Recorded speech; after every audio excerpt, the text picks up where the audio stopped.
So can you tell us a little bit about kind of some of the key priorities and the programs that were discussed today that will get funded as a result of the American Rescue Plan? Yeah, so it looks like the council's kind of, and the staff, we've all kind of focused in on about 10 areas.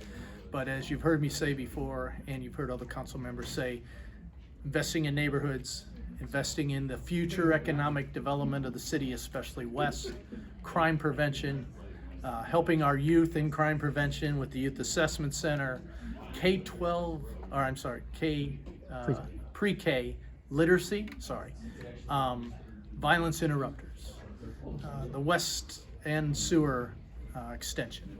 All these things are just wonderful priorities, quite frankly.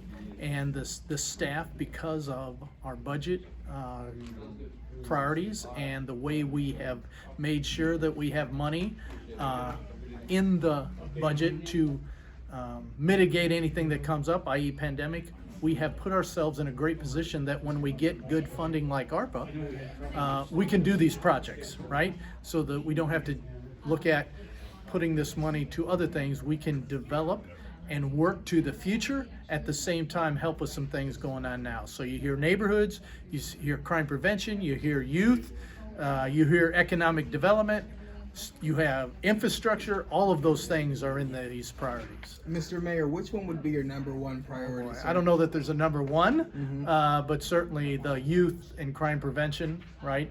And then the infrastructure side and economic development, right?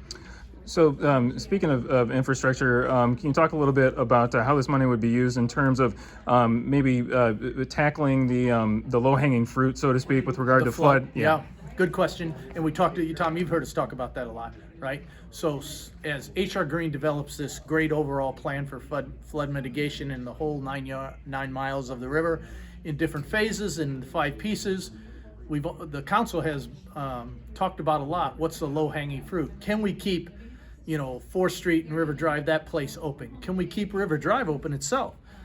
Can we tackle some of the underground stuff at the sewers?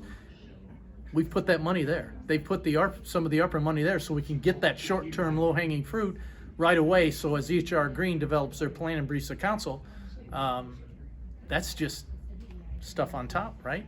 So we're attacking that right now instead of waiting for the plan to come and then getting after it later. The council's already putting money to flood mitigation even before H.R. Green briefs the plan.